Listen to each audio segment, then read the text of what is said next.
away. Moon and stars will pass away. The spirit of love will never go away. The spirit of love shall always be the same. Silver and gold will pass away. And gold will pass away. What is God and soul will pass away.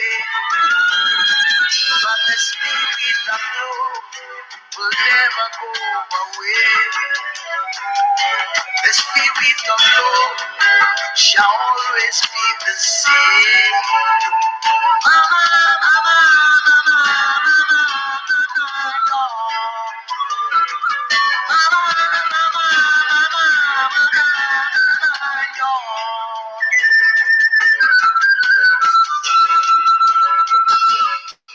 Lord, I tried to make it, I can't make it. Cause I tried to do it, I can't do it. But I know my faith leads you through. But I know my faith shall see me through.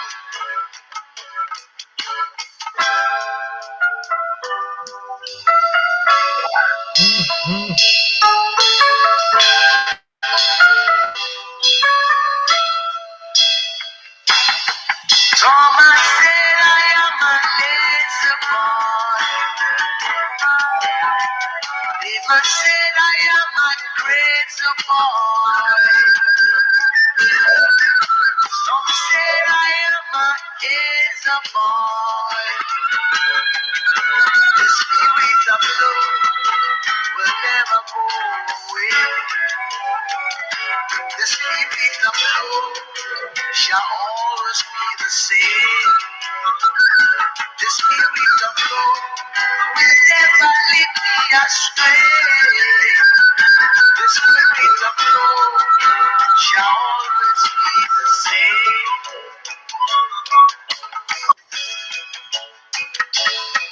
Na na na na na na na na na. Na na na na na na na. Na na na na na na na na.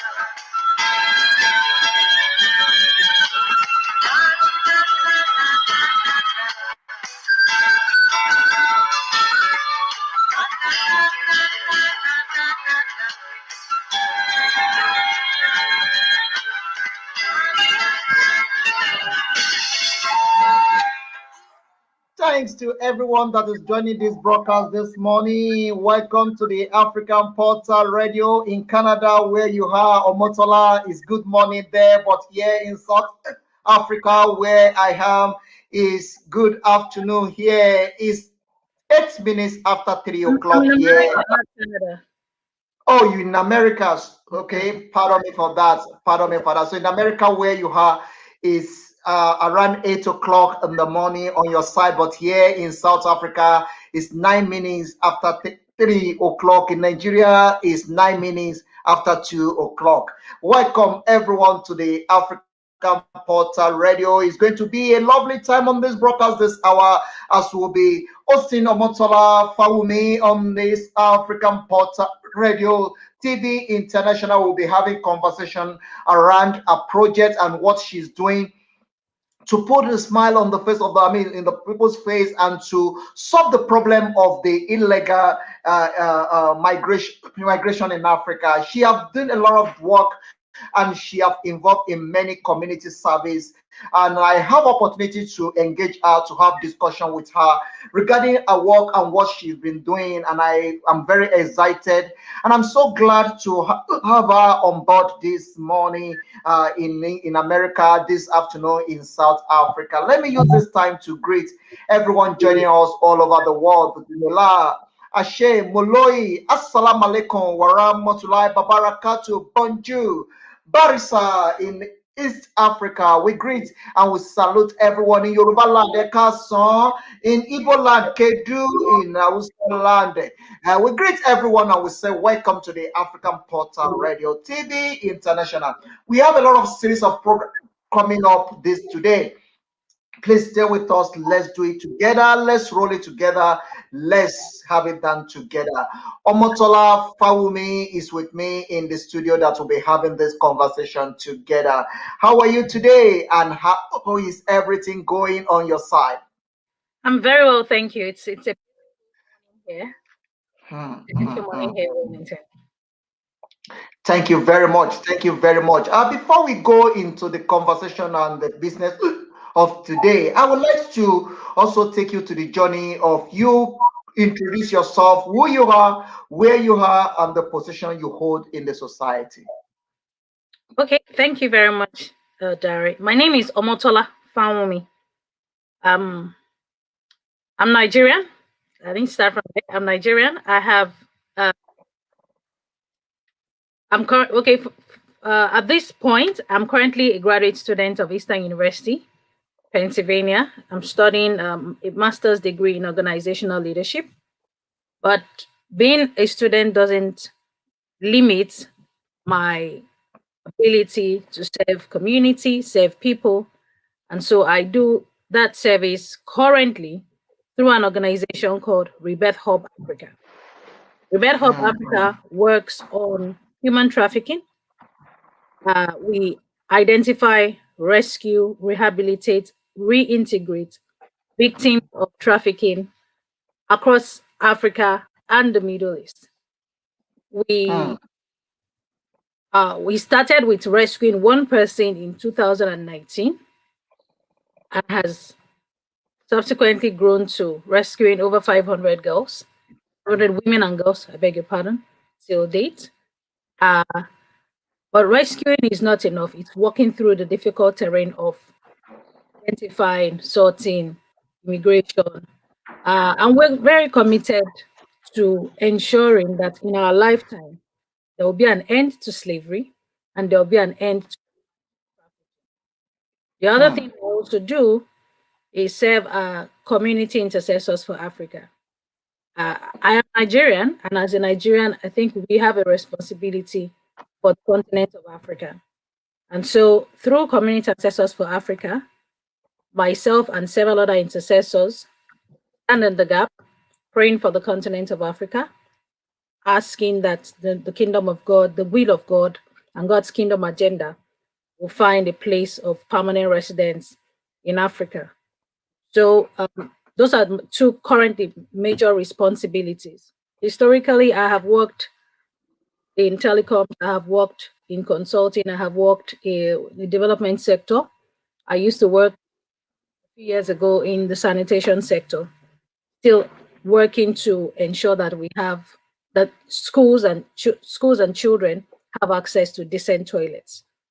So my experience is varied, but here we are.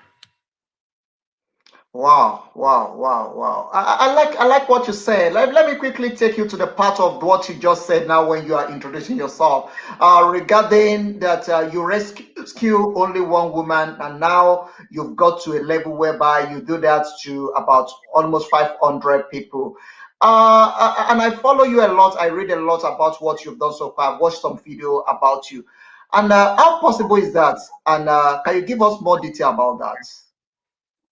Well, again, any job that is successful is always because people are working it. Anything that is working works because people are working it. I do not take full credit for getting this done because it will be impossible for Omotola alone to get to rescue, identify. I'll walk you through a typical case scenario, and so you see how many people are involved in the process. Uh, while I serve as the lead, we have several active volunteers, active associates across the nations who are united in the common mission that we must end human trafficking in our lifetime. And in order, we need to bring our best foot forward. So, what we have done is to come together to say, look, this is a problem. What can we do to solve it? We can't solve every problem, but every citizen has something that they can do to fix the problem. In the case of, in my history with trafficking started in 2018. I was invited by an organization in Hong Kong to serve as a consultant on a area. We worked then in Lagos Island, just educating people about the ills of trafficking and showing them how to identify fraudulent recruitment agents and how to what looked like opportunities. So we'll take, for example, if someone told you there was a job in Dubai, ask how, when, where, how much, what exactly is this role? Ask questions. That's one of the challenges we have found out. People do not get to probe enough, and so they get trafficked. Typical case scenario: a trafficking victim is usually told, if you pay me $1,000 or $500, I'll help you get a job, or I'll provide you an opportunity that allows you earn $2,000 a month. And that's pretty straightforward. Who doesn't want to succeed? It looks like something pretty reasonable. And so someone puts forward how much? $2,000, $3,000. $1,000 or $500 as the processing fee, with a promise to be able to earn over time $2,000 a month. It's only on arriving the destination country would this person eventually discover, oh, first, there is no job paying that amount. Next, I'm going to be working as a slave, a domestic servant, or a sex slave. And then when you're a slave, you don't have rights. You're in a country whose language you cannot speak, so you don't speak Arabic. You have to interact with people who speak Arabic, particularly in the Middle East. You're at a disadvantage. You have no bank account, no medicals. You're on your own. And sometimes phones are seized. If a phone is seized, that tells you you're cut off. So what do? We cannot save the world, but we try to work with those we identify. On our team, apart from the leadership team, we also have what we call the associates. And our strength is really in our associates. Our associates are volunteer citizens, professionals who have decided we will fight trafficking together. Doctors, we have trauma counselors, we have lawyers, we have medical and media personalities, we have journalists, we have intercessors, we have different people, each person manning their own duty, a case manager, who then help, once a girl is identified, work through that girl's case, capture the data, and once the data is captured, we can then find out what help can we get for you, both in country and on your way out. We need to buy tickets, we need to rescue, we need to walk through immigrations for exit tickets. Passport may be seized. Many of the passports are seized. We need to arrange for emergency travel documents.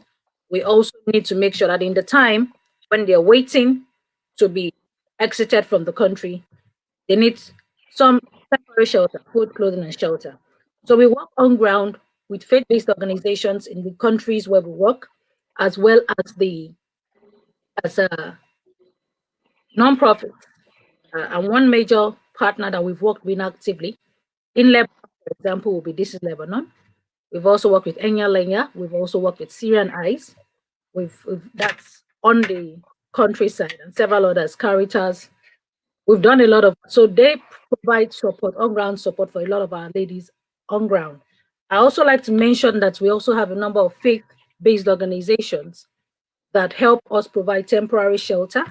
They help us with rescuing the girls. We've had cases of girls taken to prison because they couldn't speak, not because they couldn't speak Arabic, but because they couldn't speak Arabic, they could not explain themselves, express themselves, and communicates that the allegation that was brought against them was false. Many of them are charged with, which many times is not true, but because they requested, I want my freedom, then the slave owner or the employer decides, I'm going to make your life miserable, and then reports them.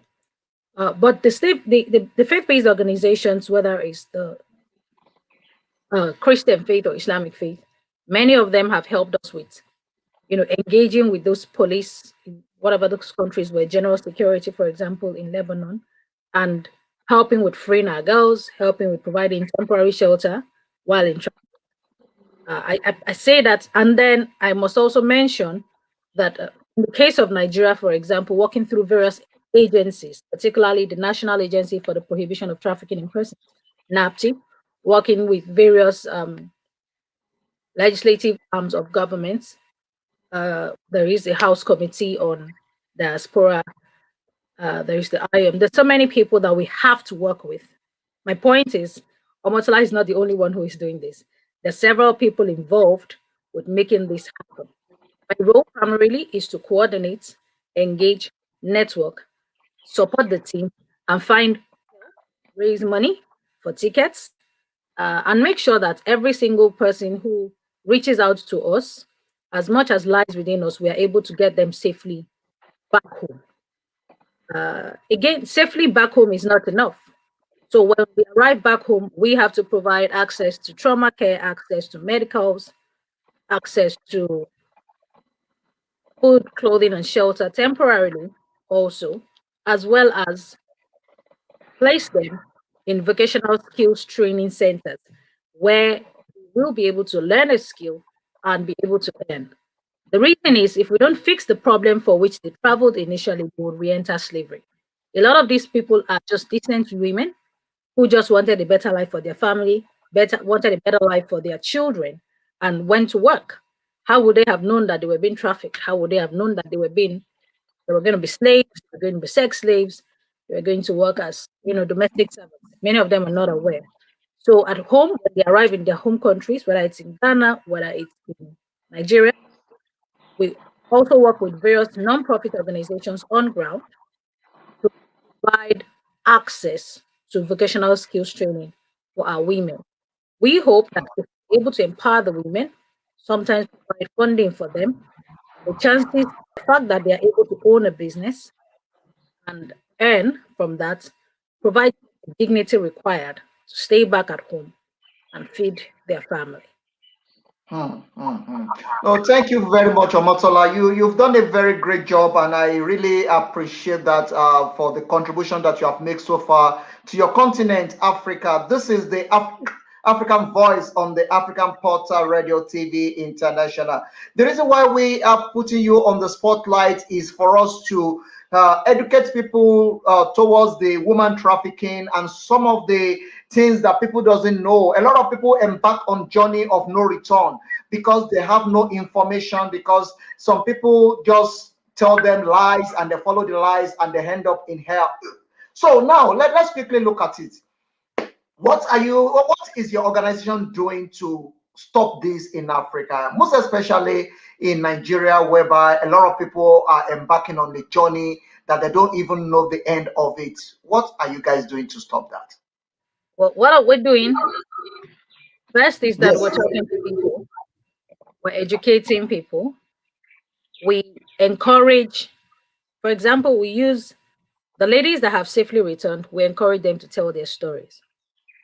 Because it's a different thing if Omotola is telling her story from when a victim is telling the story of trafficking. We encourage our ladies to share their stories, share their journeys, so to prevent their sisters from entering slavery. Another thing Hmm. is actively use social media to scout fraudulent recruiters. Fraudulent Hmm. recruiters are not very visible. Fraudulent recruiters, more often than not, are prowling on the internet, posing as recruitment agencies, posing as travel agencies, posing as friends who want to give you an opportunity. And they're found everywhere. They're found in chat rooms, they're found on social media, they're found on WhatsApp. Only 3 days ago, I was in what I would call a Christian library WhatsApp group. And somebody posted, I'm going to read verbatim so you understand what I'm saying. I'm going to Hmm. read verbatim what that person posted on that group and how they are recruiting. So I have his name saved as trafficker. So what was the opportunity he posted? He said, one moment, Let me get it on the group. So he said clearly on that group, he said, just, I want to read it verbatim. I don't want to quote it top of my head so that I'm saying exactly what this person said. So he said, opportunity for women in Saudi Arabia. Urgently need to recruit 20 Muslim women. Urgent job opportunity. Immediately I saw that. This is posted. Hello. Hello. We're definitely with you. I put you on the spotlight for people Okay, to see sorry, I what you wasn't are sure if you saying. were still there. Okay. Okay, no problem. I'm still reading verbatim. Okay. And he said that there should, sorry, I'm scrolling up again. I got distracted. So urgently needed for recruitment 20 Muslim women for jobs in Saudi Arabia. And immediately he did that. I went quickly to him to say, no, it's for Dubai. So I said, hi, what's up? He said, oh, it's a nanny job and it's only for Muslim ladies. Remember what I said? This is on a Christian library WhatsApp group. He's recruiting. He said it's a nanny job. I could show it to you. Already here. He said it's a nanny. And asked, what's the process? He sent me a number of someone and said, tell him you're from Nonso or Emmanuel. Joseph X Global. He said, does he have a website or online presence or address? He said he will tell you all you need to know. I said, are you the only Emmanuel he knows? He said, not really, but he knows I'm the one. You see, this person is just in a group. He's community. Remember, he's trying to recruit 20 Muslim ladies from a Christian library WhatsApp group. Somebody would see that, will probably pass that information to someone else. And you can see the way he was telling me, call this number. That's to tell you how easily people get recruited. Sometimes it's online. I've had a case where this one was online. The person said there was an opportunity for waiters in Canada. And when he said there was an opportunity for waiters in Canada and that they would earn $1,300 a month, I quickly knew that that was a trafficking job. I checked the number. It was a how do you put it now? It was a Scam. no, it was a UAE number asking to recruit for waiters in Dubai. Quite naturally, my flags went up. I knew this was a red flag. So I chatted up. So I asked, hi, how you doing? What is the process? It's usually what I ask. And he says, it will cost 200,000 naira only. You only need to make this payment and your visa will be ready in 2 weeks. So I asked, where exactly in Canada? What's the name of the organization in Canada? And, what's the process? He wasn't very forthcoming. As far as I was concerned, I had no business. I had no process. It wasn't very Sorry, I'm trying to. So I had to tell him this information that you are sharing. How do you know? What's the name of the city in Canada? I had to tell him. Can you please lower the phone on your side or the radio? I think there's a feedback coming from me. Yes. Can you please lower the phone on your side or Done. I've done that already. okay. So the truth is these people are everywhere. Everywhere. And if we don't do what we need to do, chances are that many more will get on a slave plane this time, a slave plane, a slave ship, and before you know what's happening, um, before you know what's happening, people are getting, you know, on the ship. Do you see what I'm saying is that what we do is to keep finding these recruitment points. It's not very clear. You know, you're looking for a trafficker. How would I know that I'll find a trafficker in the Christian library WhatsApp? Or find a trafficker on Instagram posing as a travel agent, saying he's leading recruit, he's looking for waiters to go to Canada to earn $1,300 a month. And when I to probe him and say when, how long will the visa take, what's the name of the city, what I found out with traffickers is they don't like you asking too many questions. When you start too many questions, there's a problem. So make up your mind if you want to go or not. This opportunity is there. You're asking too many questions. And I said, but why? I was posing as a victim, a potential hire. So I said, I need to tell my parents. I need to know what to tell my parents. I need to know the language in which to explain it. So please explain it to me.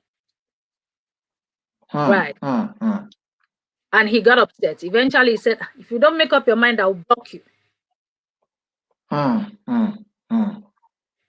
That's how traffickers behave. They must bully you because if they bully you, chances are, if you do not know exactly where you're going or the questions to ask, or you have a low self-esteem, you would cave in.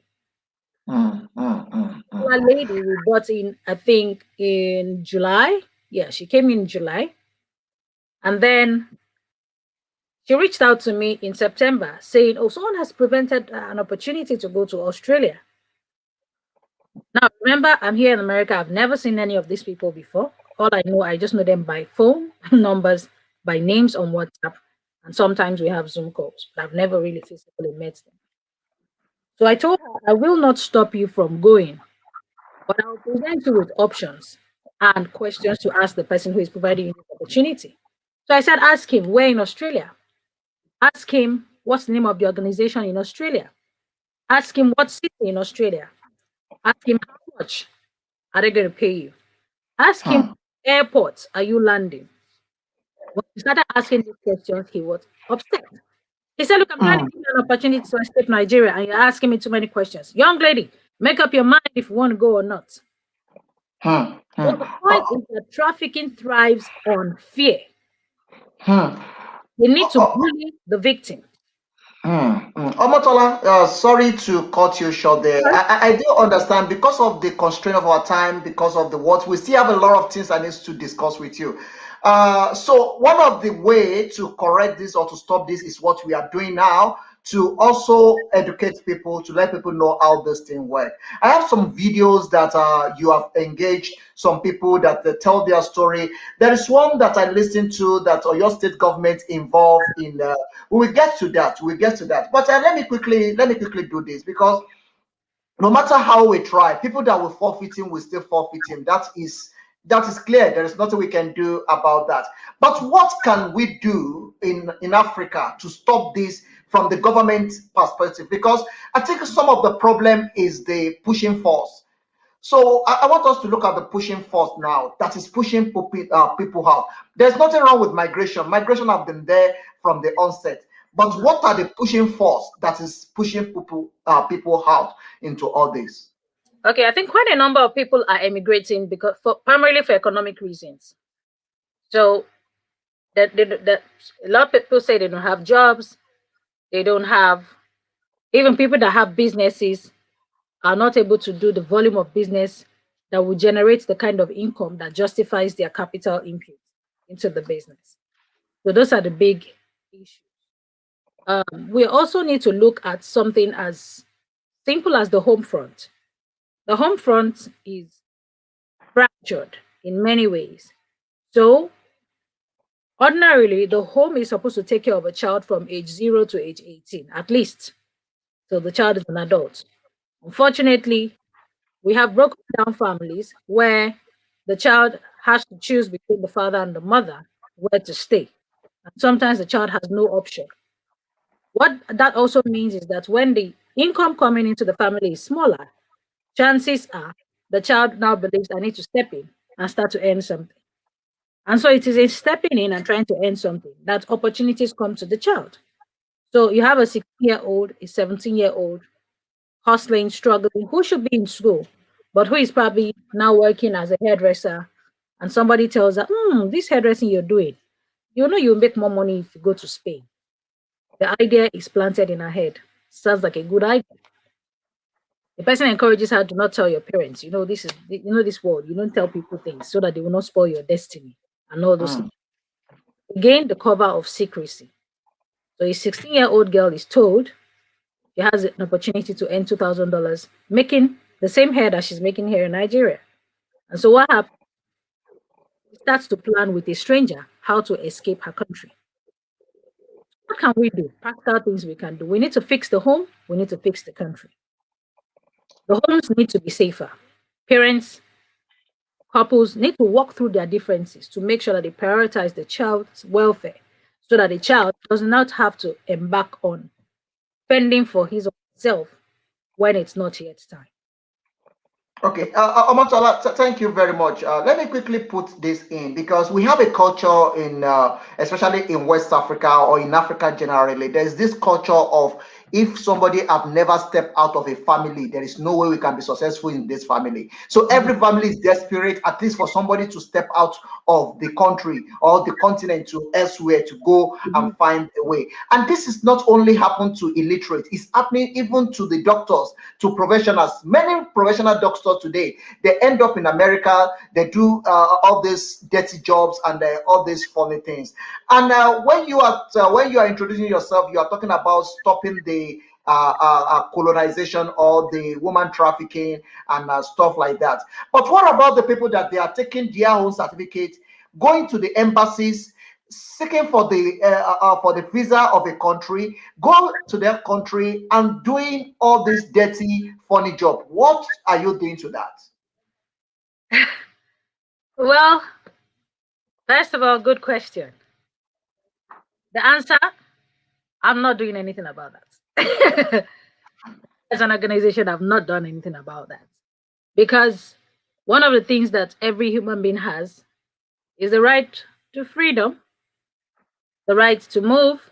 Every migrant has a right to migrate. We cannot stop that.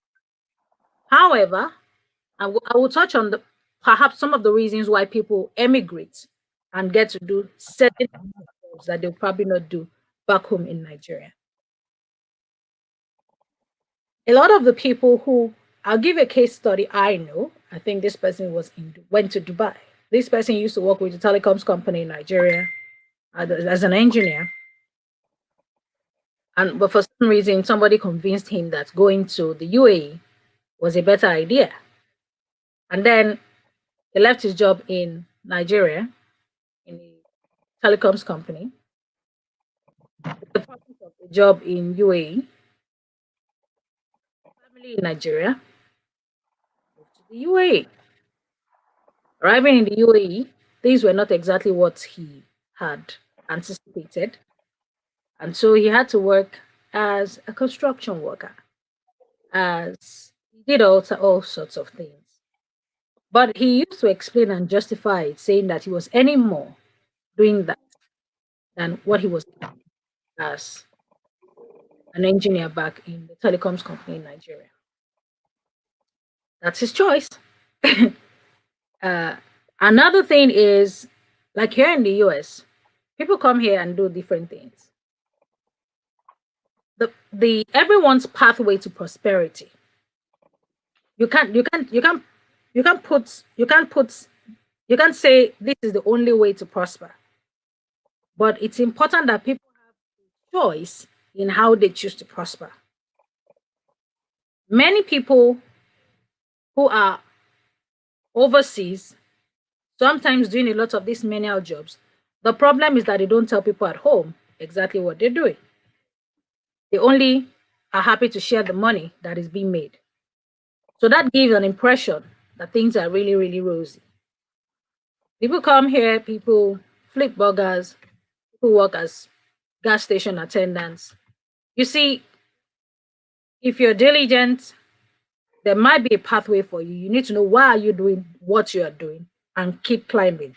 We've had people change complete careers. People who studied, I had a friend who studied, I think, geography, 4 year course, had a master's degree, and then came here and started nursing all over again because it made financial sense.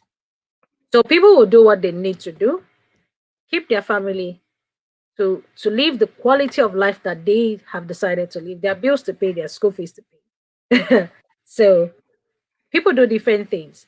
The important thing is that we as Africans need to tell each other the truth.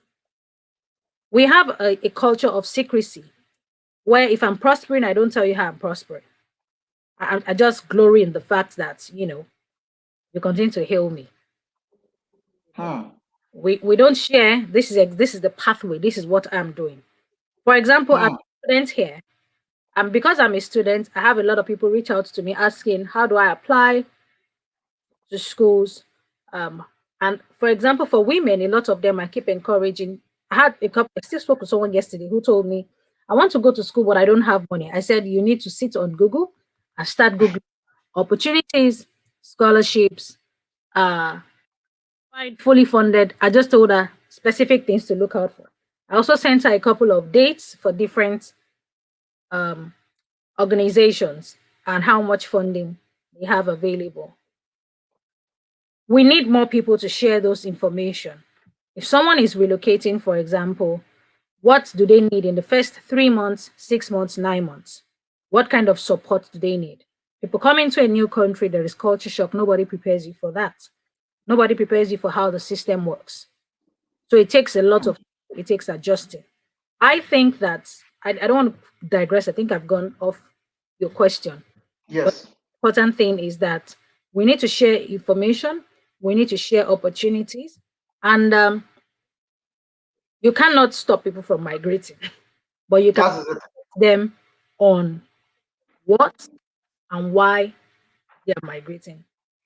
Okay, thank you very much. I like the way you respond to that question. But in life, there is always a flip side to everything. There's always a flip side. Let's look at the advantages of migration and disadvantages of migration because a lot of people, I can guarantee you now, if not migration, by now, some of the African country will have been closed down economically because the money people are sending from outside is what is boosting some of the economy in Africa. Yeah. So let's quickly look at the advantage and disadvantage of the migration. Well, advantages, like I said, migration, people are going to migrate. Advantages, you let you a new continent, new people, and then for every country or every person who migrates to a different location, what happens is that you put an extension of your country in that country. So the Nigerians who came here before I came here, I live in Delaware. There is a very strong Nigerian community in Delaware. There is also a very strong African community in Delaware. So when I came to Delaware, one of the first things I did was to reach out to the Nigerian community. Many of these people have been here 35 years, 40 years, 25 years. So they know what I don't know. Do you understand? And they can provide the support, they can provide guidance. So I don't have to suffer what they suffered when they came. They are willing to show you this is what you need to do, and this is how things are done. Uh, Advantages of migration is also exposure to possibilities, to what is possible, to how things work. One of the concerns you have, one of the lies you tend to believe if you live in Africa is that things have to be difficult before it works. Hmm, hmm, hmm. System that works, you find out that you only need to do your part and the system works for you. You know, Hmm. back home in Nigeria, we have a lot of my friends, a lot of my sisters who are graduates, cannot get a job. Hmm. What I found out is that if you come to America too, there are also people who are graduates who have no jobs, right? Hmm. However, even though they have no jobs, there are social welfare supports that can help you through that process. So there are food stamps, there are food, there are churches, that provide support, basic support that you need to continue to live pending when you get a job. You see what I'm saying? So it's that support system pending when you get a job. That's what's missing back home. Hmm. Advantage, of Hmm. course, would be that if you're not intentional, you probably lose your culture. If you're not deliberate, your children will probably not be able to speak. I'm Yoruba. My children may not be able to speak Yoruba if I'm not intentional about communicating to them in Yoruba as they grow up. Hmm. There has to be, so you don't want to lose your culture while you learn other people's culture. Disadvantages, another advantage of migration is it's that I say that you get the opportunity to live in heaven before you get to heaven. This is what I Hmm. uh, God made the whole world, and I may be Nigerian, but since coming to the US, I have begun to see myself as an African and a global citizen. An African because I see that my Kenyan brother, my Ghanaian sister,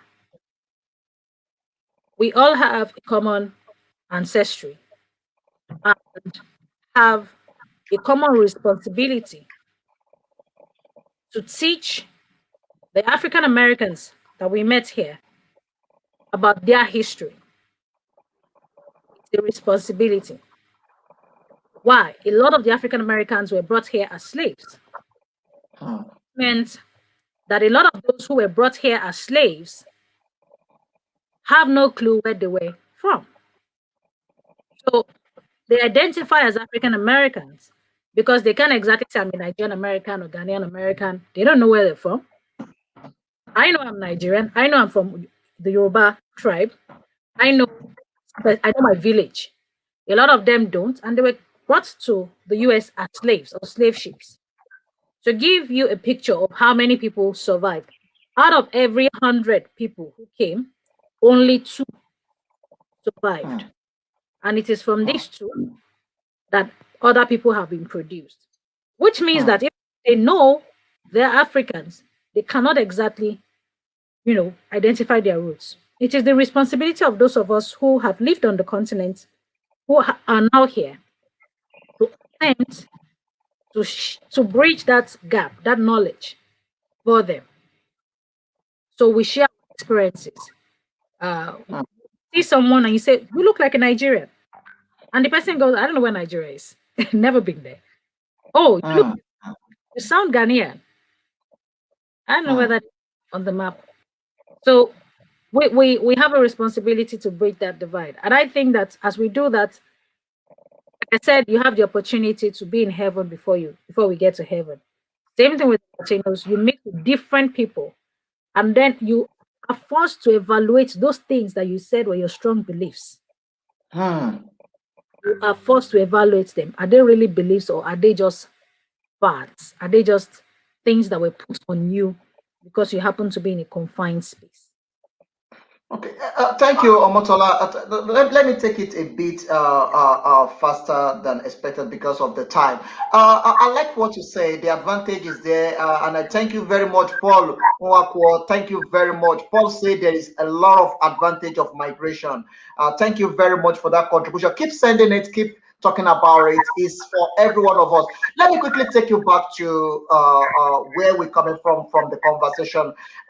Your organization, what are you doing regarding those who already migrate to other parts of the world for them not to lose their culture and their language? Are you doing anything regarding that? Personally, I am not. But I'm talking about your organization now. yes, The yes, organization that you. yes. I want to answer you properly. Rebel Hub Africa, we're not doing something specifically about it. However, I serve on the board of the 6th Regional Global Chamber of Commerce.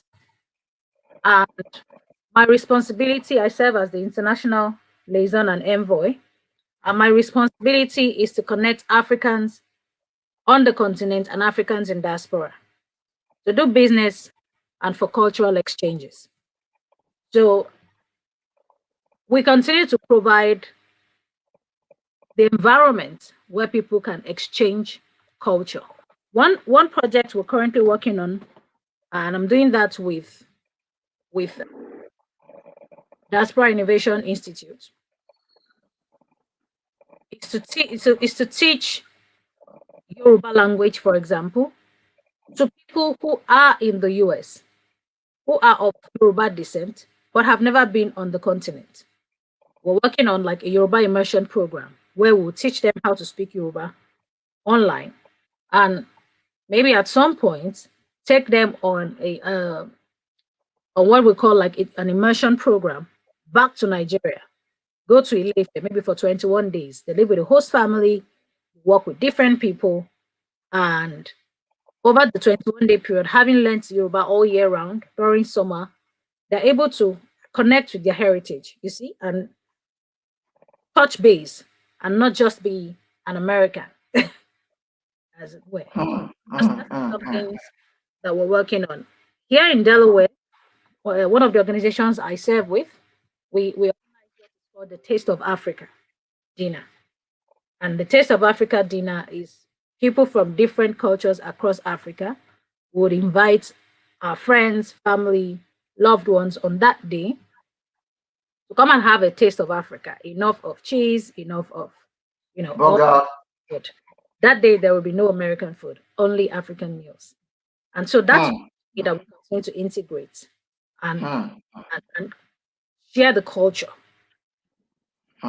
Solve all the problems, but we must continue to infuse ourselves in various ways. Temitope, let me quickly take you back to one of the opportunity that you have to engage with one of the people that are the victim of the of migration and that have a lot of challenges. Let's quickly listen to this clip before we continue. Then let's quickly, you have opportunity to speak to Temitope Arowolo and you share a story and stuff like that. I just want us to talk a bit about it, our experience and what is your involvement in that. For the prohibition of trafficking in persons. She was accused of stealing her employer's phone. Allegation had changed to murder. Yeah, the clip is on. I just want to play. Executive Director Rescue Africans in Slavery Organization, Omotala Fawunmi, joins me to share her views on the issue. Good to have you join us, Omotala Fawunmi. Now, Temitope Arowolo's story is just one of the many stories of Nigerian. Okay, so that is the aspect I want to take you to, Omotola. You shared that story. Can you tell us a bit of what actually transpired between the lady and a boss, and how do you guys come in, and what are the things that happened during the the scenario that surround that situation? Okay, so Temitope Arowolo was working as a migrant domestic worker. She was beaten, her mouth was bleeding, she was severely oppressed, and she needed a way out. She sent us a video. We shared this video with a number of people, and we wondered help was on the way. However, before help could reach her, she eventually got her out, was supposed to travel, and then she was arrested at the airport, taken to prison with bogus charges that her boss had given about her, saying that she stole gold and some items from him, which was a lie, of course, but a lot of them do that. And so she was put in prison. I must right now commend the Nigerian government, specifically the Chairman House Committee on Diaspora, Honorable Shadipe, and your state government, Senior Special Advisor, your state government on Diaspora Matters, Honorable Bola Sarumi. These two women, alongside several other negotiations, facilitated the safe release of Temitope Arowolo. I cannot go into the tiny weeny details now because it was a diplomatic issue. However, the truth is, Temitope's case is one of many cases.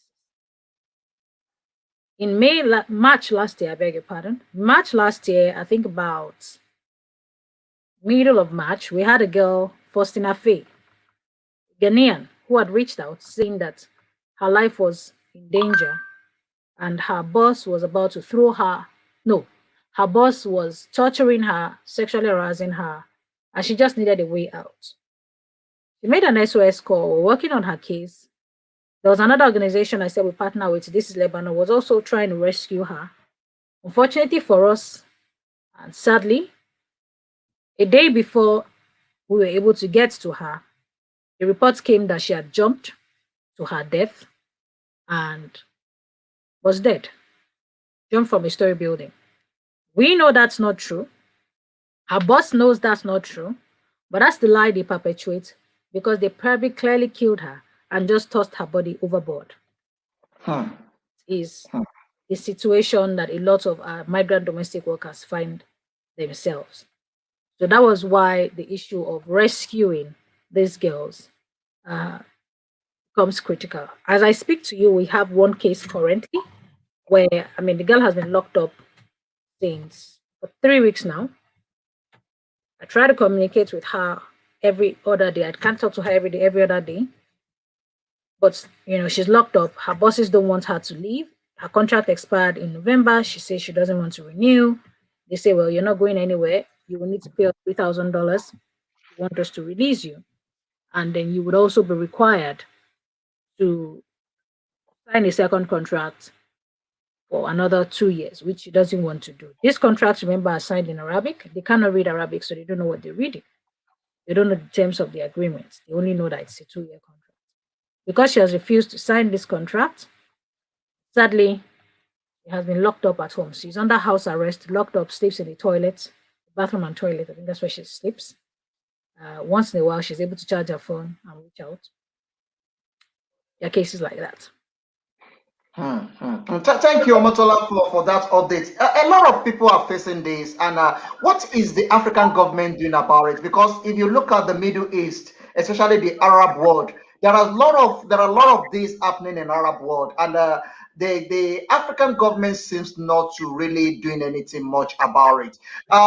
Can you update us? What is the African government doing about this to stop this and to make sure that there is a bilateral agreement between all these Arab countries to stop all this and to make sure that the African citizen is well treated in their country?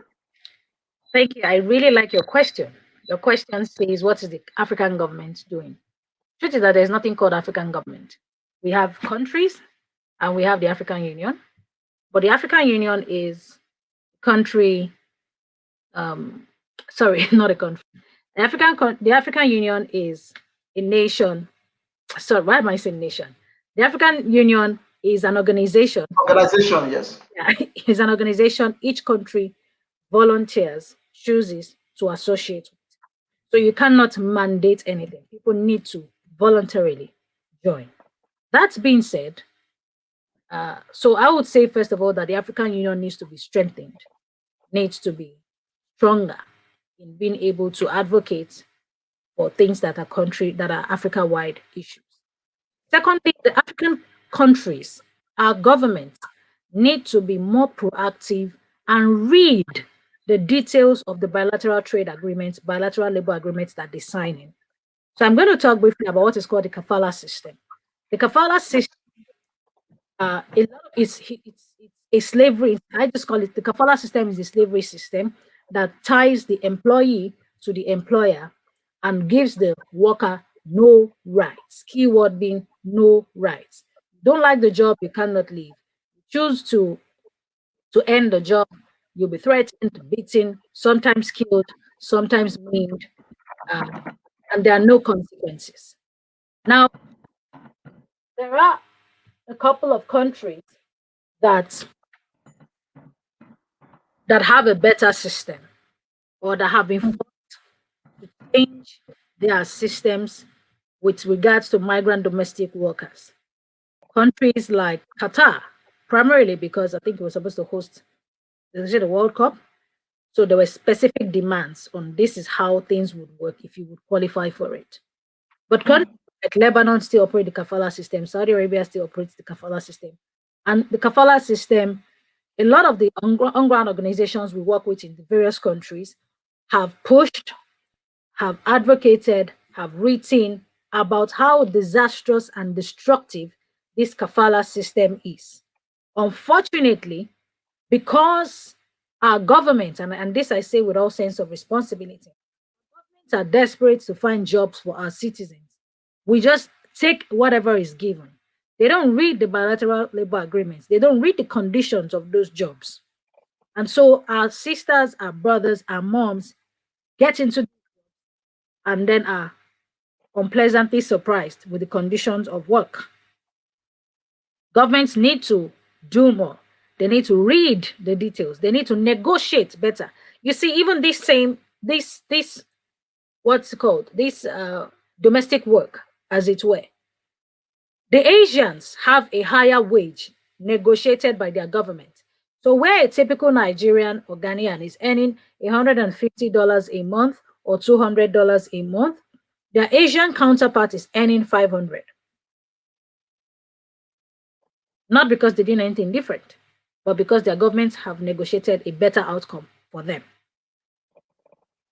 So we cannot have come from slavery 400 years ago and then in 2021 still now be entering into voluntary slavery. At least we say the previous one was involuntary. But now how do we voluntarily enter into slavery under the guise of getting a job? Government do better.